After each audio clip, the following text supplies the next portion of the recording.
بسم الله الرحمن الرحيم الحمد لله رب العالمين والصلاة والسلام على سيد الأنبياء والمرسلين محمد وآله وصحبه أجمعين أما بعد فأعوذ بالله من الشيطان الرجيم بسم الله الرحمن الرحيم قال الله سبحانه وتعالى في القرآن المجيد يا أيها الذين آمنوا ادخلوا في السلم كافة ولا تتبعوا خطوات الشيطان إنه لكم عدو مبين.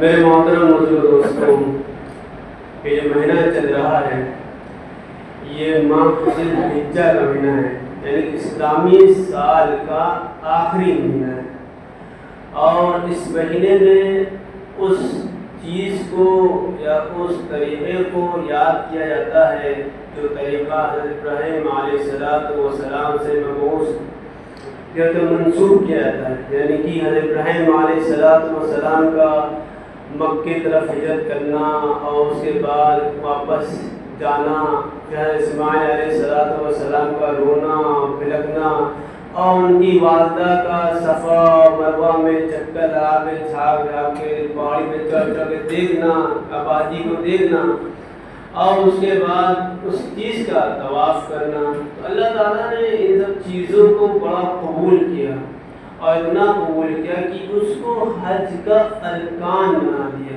یعنی کہ آدمی بغیر صفا مروہ کے چکر سے اور بغیر عرفات کے میدان سے عمل کیے بغیر اس کا حج نہیں ہو سکتا. صفا مروہ میں بھی آدمی چکر لگانا ہے، عرفات کی نماز پڑھنے جا کے نماز ہی پڑھنا ہے اور پھر قربانی بھی دینا ہے، یہ حج کے ارکان ہیں، یہ حج کے ارکان ہیں. تو ماہ ذی الحجہ میں جو پیغام، کیونکہ ہر مہینہ کوئی نہ کوئی پیغام دیتا ہے، ہر مہینہ کوئی نہ کوئی پیغام دیتا ہے، کوئی مہینہ اسلامک مہینہ کوئی رسمی اور روایتی نہیں ہے. اس کے بعد جو مہینہ محرم الحرام کا آئے گا وہ بھی ایک پیغام دے گا، اور جو مہینہ چل رہا ہے یہ بھی ایک پیغام دے رہا ہے. تو عام طور پر ہم لوگ یہ مہینہ قربانی کے اصول سے جانتے ہیں، جس میں مختلف قربانی ہونی ہے بس. اور قربانی صرف بکرے کی قربانی یا گائے یا بھینس کی یا اونٹ کی ہی نہیں ہونی ہے. قربانی کا اصل مقصد کیا ہے ہمیں اس کو سمجھنا ہے، ہمیں اس کو سمجھنا ہے. آدمی قربانی کے مسائل پوچھتا ہے، قربانی کا طریقہ پوچھتا ہے، قربانی کس جانور پر ہوگی یہ پوچھتا ہے، لیکن کوئی یہ نہیں پوچھتا ہے کہ بھائی اس قربانی سے چاہ کیا جا رہا ہے، اس قربانی کا اصل مقصد کیا ہے. تو یہ مہینہ اس چیز کی طرف اب دھیان دلاتا ہے. تو قربانی کا اصل مقصد صرف یہ نہیں ہے کہ انسان چاند دیکھ کر کے ناخن کاٹنا بند کر دے، بال کاٹنا بند کر دے، اور پھر 10 تاریخ کو عید کی نماز پڑھنے کے بعد ذبح کرے بکرے کو بھینس کو، اس کے بعد وہ اپنے بال ناخن کاٹے. یہ صرف نہیں ہے. اصل قربانی کا مقصد یہ ہے کہ کس طرح ہم اللہ سے قریب ہو جائیں، کس طرح ہمارا رب ہم سے راضی ہو جائے، اور اس رب کو راضی کرنے کے لیے قربانیاں دی جاتی ہیں. بکروں کی عمدہ سے عمدہ جانور کو پسند کیا گیا ہے، عمدہ سے اپنی حیثیت کے مطابق عمدہ سے عمدہ جانور کو اللہ کی راہ میں قربان کرنا. یہ تو ایک ظاہری طور پر ہے، لیکن جو اندرونی قربانی یہ ہے کہ جو بھی حکم اللہ تعالیٰ کا آ جائے، جس وقت آ جائیں، آپ چاہے تنگی کی حالت میں ہو، چاہے خوشی کی حالت میں ہو، آپ کو چاہے وہ کر پانا ہو یا نہ کر پانا ہو، آپ کو اس حکم کو بجا لانا ہے. حضرت ابراہیم علیہ السلام جب مکے میں ہجرت کر کے آئے تو مکے میں کوئی آبادی نہیں تھی، صرف حضرت سارہ تھی، حضرت اسماعیل علیہ السلام تھے، اور کوئی نہیں تھا. ایک روتا بلکتا بچے کو چھوڑ جائے، اور اس لیے چھوڑ جائے کہ اللہ کا حکم تھا کہ ان کو یہاں چھوڑ کر تمہیں ملک شام کے سفر کرنا ہے، وہاں کو ہجرت کرنی ہے. اور انہیں نے کام کیا.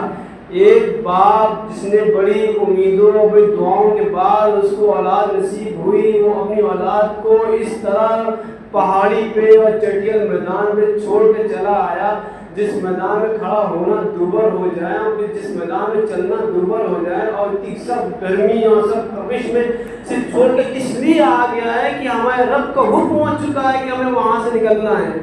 ہمارے رب کا حکم ہو چکا ہے کہ ہمیں وہاں سے نکلنا ہے. یہ اصل قربانی ہے کہ ہمارے پاس جب بھی اللہ کا کوئی بھی پیغام یا نبی کا کوئی بھی پیغام کوئی بھی احکام اگر آ جائیں، پھر ہم چاہے گھر میں ہوں، چاہے دکان پر ہوں، چاہے کاروبار پر ہوں، چاہے کہیں بھی ہوں، ہمیں اسے لبیک کہنا ہے.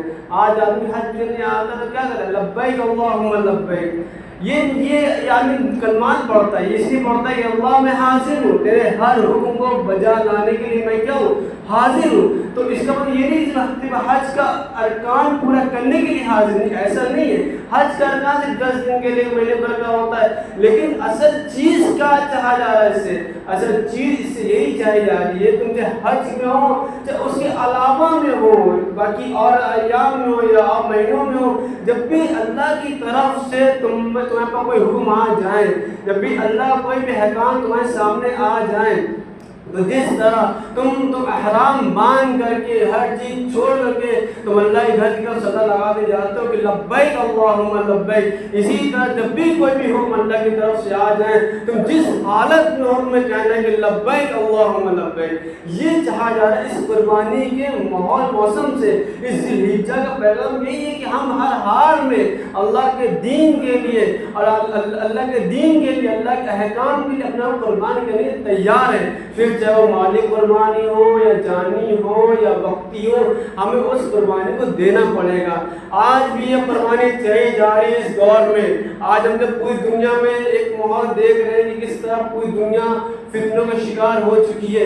یہ نبی صلی اللہ علیہ وسلم کی پیشن گوئیاں ہیں کہ آپ صلی اللہ علیہ وسلم نے فرمایا تھا کہ میرے بعد 30 سال خلافت راشدہ رہے گی، اس کے بعد ملوکیت کا دور آئے گا، اس کے بعد کاٹ کھانے کا دور آئے گا، یعنی قتل و غارت کا دور آئے گا، پھر اس کے بعد خلافت راشدہ کا دور آئے گا. اسی طرح نبی صلی اللہ علیہ وسلم نے فرمایا تھا کہ تم پر ایک ایسا دور مسلط ہو جائے گا، ایک ایسا بادشاہ مسلط ہو جائے گا جو غلام کی حیثیت رکھتا ہو اور تم پر حاکم مسلط ہو جائے گا. تو تم اس کے حکومت کے دور میں دیکھو گے بہت سارے نشاء، بہت سارے فسادات دیکھو گے. اس وقت تمہیں یہ کرنا ہے کہ علیکم بسنتی و سنت الخلفاء الراشدین من بعدی عضوا علیہا بالنواجذ، کہ تم یہ کام کرنا ہے کہ میری سنت کو، میرے خلفائے راشدین ہیں ان کی سنتوں کو مضبوطی سے پکڑنا ہے اور دعوت کرے دبا لینا ہے. یہ دور جو چل رہا ہے، یہ کٹ کھانے کا دور چل رہا ہے، یہ فتنوں کا دور چل رہا ہے، یہ قیامت کے قریب کا دور چل رہا ہے. ہر انسان پریشان ہے، ہر انسان بے بس ہو چکا ہے، ہر انسان لاچار ہو چکا ہے. اسے کوئی سہارا نہیں مل رہا ہے، اسے کوئی چھاؤں نہیں ملی جہاں وہ اپنا سر چھپا کے بیٹھ گئے ہیں. تو طریقہ صرف یہی ہے کہ جب تک ہمارا رشتہ جناب محمد صلی اللہ علیہ وسلم سے نہیں جڑے گا، جب تک کہ ہماری کامیابی نہیں ہو سکتی. یہی قرآن کا حکم ہے، یہی نبی کا حکم ہے، یہی صحابہ کا طریقہ ہے، یہی صحابہ کی تعلیمات ہے، یہی نبی کی تعلیمات ہے. حالات اس سے بہت بدتر گزرے ہیں. تاریخ میں آپ دیکھیے کہ کس طرح فرعون کا دور تھا کہ بچوں کو بچوں کو کاٹا جاتا تھا، بچوں ذبح کیا جاتا تھا، اور اس کے بعد کے دور میں دیکھیں کس طرح عرب میں زندہ لڑکیوں کو دفنایا جاتا تھا. حالات اس سے برے گزرے ہیں، لیکن اتنی بے بسی نہیں تھی جتنی آج بے بسی انسان محسوس کر رہا ہے. اب بے بسی حالت یہ ہے کہ انسان گھر کے اندر اپنا کو خوف زدہ محسوس کر رہا ہے. آج انسان اپنے اے سی والے کمرے میں بے چینی محسوس کر رہا ہے. اس کی وجہ صرف یہی ہے کہ ہمارا رشتہ اللہ اور اس کے رسول سے ٹوٹ چکا ہے، اللہ اور اس کے رسول سے ٹوٹ چکا ہے. جب تک ہمارا رشتہ اللہ اور اس کے رسول سے مضبوط نہیں ہوگا، جب تک ہم نصرت نہیں پا سکتے، ہم مدد نہیں پا سکتے، ہماری مدد آسمان سے نہیں آ سکتی، ہماری مدد زمین سے نہیں ابھر سکتی. ہمارا کام یہ ہے کہ ہم کس طرح اللہ اور اس کے رسول سے اور ان کے صحابہ سے رشتہ جوڑیں تاکہ ہماری مدد آئے.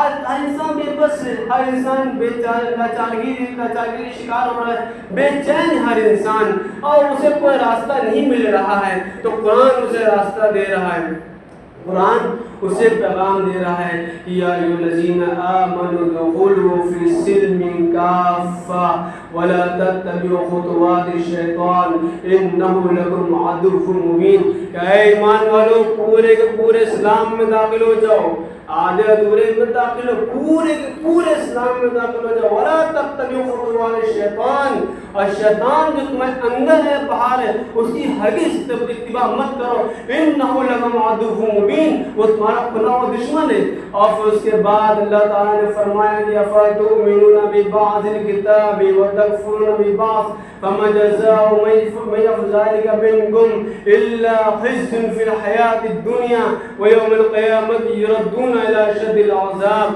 कि इसके अल्लाह ताला का साफ ऐलान है कि तुम कुरान के एक हिस्से को मानते हो और एक हिस्से का इनकार करते हो, उसकी जो लोग इस तरह काम करते हो उनकी सज़ा दुनिया में ये रहेगी कि वो दुनिया में ज़लील हो जाएंगे और आखिरत में सख्तरीन अज़ाब की तरफ भेजे जाएंगे। ये कुरान का अहकामात है। अब अल्लाह ताला ने फरमाया कि जब वलन तअज़न यहूद वलन नसारा हत्ता तत्तबिअ मिल्लतहुम कुल इन्ना हुदल्लाहि हुवल हुदा वलन इत्तबअत अहवाअहुम बअदल्लज़ी जाअका मिनल इल्म मा लका मिनल्लाहि मिन वली वला नसीर। ये भी कुरान का हुक्म है कि अल्लाह ने फरमाया कि यहूदी और नसारा की हरगिज़ इत्तिबा मत करना, वो तुमसे उस वक्त तक खुश नहीं होंगे जब तक तुम उनके दीन की इत्तिबा मत कर लो। लेकिन जब भी उनकी तरफ से कोई पैगाम आए, उनकी तरफ से कोई ऑफर है, तो तुम्हें कहना कि इन्ना हुदल्लाहि हुवल हुदा, कि हिदायत रास्ता से अल्लाह का है। लेकिन अगर हक बात आने के बाद और नबी की तालीमात उतरने के बाद और कुरान पाक के एक्सप्लेन हो जाने के बाद और घर घर दीनी तबलीगी पहुंचने के बाद अगर तुम उनकी इत्तिबा करोगे तो मा लका मिनल्लाहि मिन वली वला नसीर, तो अल्लाह के सिवा कोई तुम्हारा मददगार हामी नहीं होगा। ये कुरान पाक के खुले हुए ऐलानात है जिसको हम लोग इग्नोर कर रहे हैं, जिससे हम लोग इग्नोर कर रहे हैं। दीन ये नहीं क्या नमाज पढ़ ले, रोज़ा रख ले, ज़कात दे दे, हज कर दे।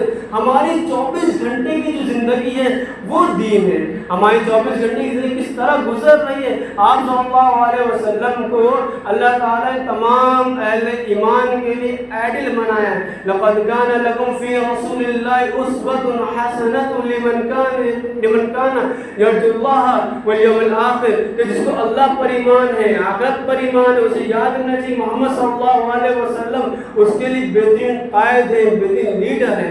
जब भी हम इन तमाम चीज़ों को फरामोश कर देते हैं, इन तमाम आयात पर पर्दे डाल देते हैं, इन तमाम आयात को पढ़ते नहीं हैं, इनको इग्नोर करने लगते हैं, तब हमारे पास बलाई आने लगती है। आज हालत ये हो चुकी है कि बड़े से बड़े मालदार लोग परेशान हैं, दीनदार लोग परेशान हैं कि किस तरह उनकी औलादें उनको आकर दिखा रही हैं, किस तरह मुस्लिम लड़कियाँ मुर्तद होती चली जा रही हैं, किस तरह वो गैर मुस्लिमों से भाग भाग कर शादियाँ कर रही हैं। और उनका हाल ये होता है कि 2 साल और 3 साल के बाद उनकी लाश किसी डेरे पट्टी मिलती है, किसी नाले मिलती है।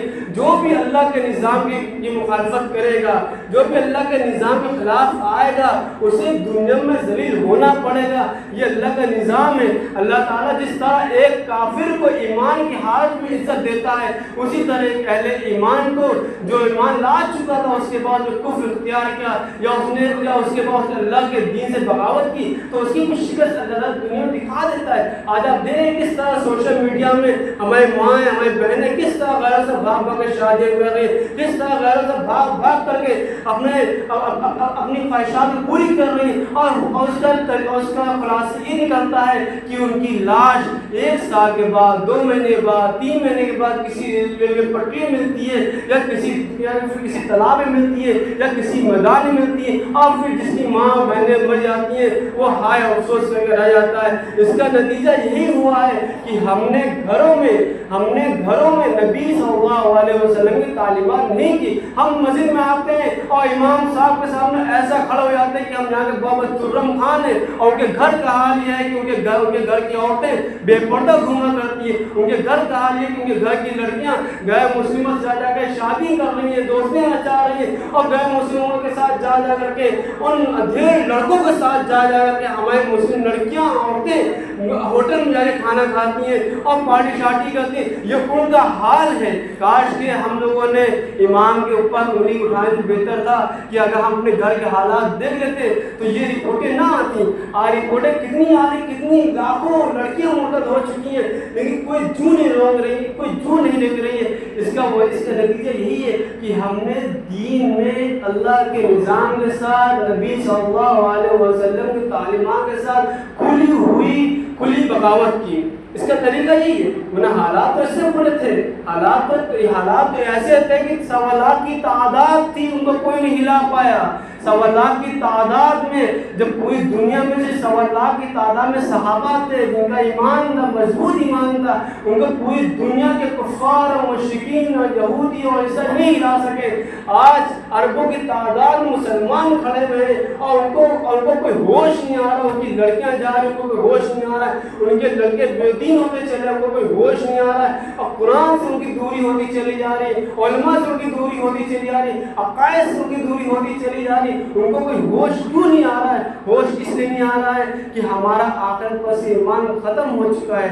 हम इस पर ईमान हमारा खत्म हो चुका है कि अल्लाह ताला कल को हमें औलादों को हमारे सामने खड़ा करेंगे और हमसे पूछेंगे कि हमें तुम्हें औलाद दी थी, तुमने उनके साथ क्या रवैया अपनाया? हमने तुम्हें वालिदैन दिए थे, तुमने उनके साथ क्या रवैया अपनाया? हम आखिरत के ईमान से हम खाली हो चुके। अगर आखिरत पर हमारा ईमान होता, अगर आखिरत हमारा ईमान होता, ये सब चीज़ें ना होती। इसलिए इस दौर में जो चल रहा है, ये दौर फितनों का, फसादात का, इस दौर में हमें सही अकीदे की तलाश करना है। और हर आदमी आज खड़ा हुआ है, सोशल मीडिया पे अकायद बता रहा है, इधर वही बातें कर रहा है, गुमराहियां फैलाता चला जा रहा है। सही अकायद वही हैं जो कुरान से और नबी सल्लल्लाहु अलैहि वसल्लम की अहदीस से साबित हैं। इसके अलावा कोई भी आदमी नहीं बात ले जाएगा, उसको कबूल नहीं किया जाएगा। सबसे बड़ा अकायद ये है कि आप सल्लल्लाहु अलैहि वसल्लम अल्लाह के पैगंबर, आप सल्लल्लाहु अलैहि वसल्लम आखिरी नबी, आपके बाद कोई नबी मबूस नहीं होगा, आपके बाद कोई नबी दुनिया भर में मबूस नहीं होगा, चाहे वो इंडिया में हो, चाहे अरब ममालिक में क्यों ना हो। आप सल्लल्लाहु अलैहि वसल्लम के बाद अब कोई नबी मबूस नहीं होगा, ये कुरान का हुक्म है। और आप सल्लल्लाहु अलैहि वसल्लम तरीके से हटकर कोई और तरीका लेकर आओ तो कामयाबी नहीं मिलेगी, ये भी कुरान का हुक्म है। और उसके बाद सहाबा के सिलसिले में अल्लाह के नबी सल्लल्लाहु अलैहि वसल्लम फरमाया कि अल्लाह के सहाबी ला तत्तखिज़ू मिन बादी ग़रदा फमन अहब्बहुम फबिहुब्बी अहब्बहुम वमन अबग़दहुम फबिबुग़ज़ी अबग़दहुम। अल्लाह के नबी सल्लल्लाहु अलैहि वसल्लम फरमाया था कि ऐ लोगों, मेरे सहाबा के सिलसिले में अल्लाह से डरते रहो, मेरे बाद उन्हें लान ताक का निशाना मत बना लेना। फमन अहब्बहुम फबिहुब्बी अहब्बहुम, जो उनसे मोहब्बत करेगा उसने गोया मुझसे मोहब्बत की। वमन अबग़दहुम फबिबुग़ज़ी अबग़दहुम, और जो उनसे बुग़्ज़ रखेगा उसने मुझसे बुग़्ज़ किया। ये सहाबा के बारे में अकायद है कि तमाम सहाबा आदिल हैं, तमाम सहाबा मुंसिफ हैं, तमाम सहाबा हक पर जमे। हमें इन अकायद को अपने बच्चों में, औरतों में, बूढ़ों में, जवानों में समझाना है कि जिस तरह दौर चल रहा है इस वक्त इस तरह दौर चल रहा है कि डायरेक्ट अकीदे पे टकराई डाली जा रही है, कि डायरेक्ट ईमान पे टकराई डाली जा रही है, और इंसान उसको ले रहा है, कबूल कर रहा है। हमें नबी की हदीस को सामने रखकर, हमें कुरान की आयत को सामने रखकर उनसे ये खिताब करना है, देखो सही अकायद ये है जो अल्लाह ने कह दिया, सही अकायद ये जो नबी ने कह दिया, हमें इससे हट कर बात नहीं करनी है। और हमें अपना रिश्ता उलमा से जोड़ कर रखना है। अल्लाह के नबी सल्लल्लाहु अलैहि वसल्लम ने फरमाया कि इन्नल उलमा वरसतुल अंबिया, कि उलमा जो होते हैं अंबिया अलैहिस्सलातु वस्सलाम के वारिस होते हैं। आज हमारे उलमा की क्या हालत है कि आज हमारे इमामों की हालत, जिस इमाम के पीछे हम 5 वक्त की नमाज पढ़ने कि हर आदमी आता है उसका गिरबान पकड़ने को तैयार हो जाता है। हमें इमाम चाहिए उमर जैसा, हमें इमाम चाहिए अली जैसा, हमें इमाम चाहिए अबू बकर और उस्मान जैसा। लेकिन जो हमारे घर का जो इमाम है, हमारे मस्जिद का जो इमाम है, हमने उसकी हालत कैसे बना रखी है कि हमें उससे पे मशवरा नहीं लेना, हमें उससे पे अपना मसला हल नहीं कराना, हमें घर के मसाइल अदालतों में हल कराने, हमें अपने घर के मसाइल जो जजों से हल कराने, हमें अपने इमाम से ये कहना है कि जनाब वाला और नमाज में 2 मिनट लेट कैसे आ गए, आपने पंखा क्यों नहीं बंद किया, आपने एसी क्यों नहीं बंद किया। हम अपने इमाम ये शिकायत करते हैं, हालांकि इमाम वो होता है जो नबी की तर्जुमानी करे, इमाम वो होता है जो अंबिया की तर्जुमानी करे। अल्लाह के नबी सल्लल्लाहु अलैहि वसल्लम फरमाया कि इन्नल उलमा वरसतुल अंबिया, कि उलमा जो होते हैं वो अंबिया अलैहिस्सलातु वस्सलाम के वारिस होते हैं। आज हमारा रिश्ता इमामों से कैसा हो चुका है कि हर आने वाला सेठ जिसकी घर में नहीं चलती हुआ कि इमाम गिरबान पकड़ता है, अपना को सेठ बनाता है, वो इमाम जिसके सीने में कुरान है, वो इमाम जिसके सीने में हदीस है, वो इमाम जिसके सीने में कुरान की तशरीहात है। जब तुम अपने इमाम की इज्जत नहीं कर सकते, अपने इमाम की कदर नहीं कर सकते, तो क्या गारंटी कि तुम्हारी औलादे अहले ईमान में से हो, तो क्या गारंटी कि तुम्हारी औलादे अहले कुरान में से हो, तो क्या गारंटी कि तुम्हारी औलादे हदीस पर अमल करने वाली हो। तुम्हें जिस तरह रवैया पूरे लखनऊ में क्या पूरे यूपी और बिहार में इमामों की हालत देखिए किस तरह इमाम रो रहे हैं, बेबस हो रहे हैं, अवाम को उनका ख्याल नहीं आ रहा है। क्यों नहीं आ रहा है? कि हमें तो अपने एसी मिल रही है, कूलर मिल रहा है, इसलिए हमें अपने इमाम से रिश्ता मजबूत करना पड़ेगा। ये हमारे इमाम है और ये अम्बिया अलैहिस्सलाम के वारिस है। जिस तरह सहाबा का रिश्ता अम्बिया से था, नबी से था, इसी तरह हमारा रिश्ता हमारे इमाम से होना है, तब जाकर अल्लाह की मदद आसमान से आएगी और ज़मीन से उभरेगी। अल्लाह ताला हम सबको कहने सुनने का तौफीक अता फरमाए। व आखिर दावाना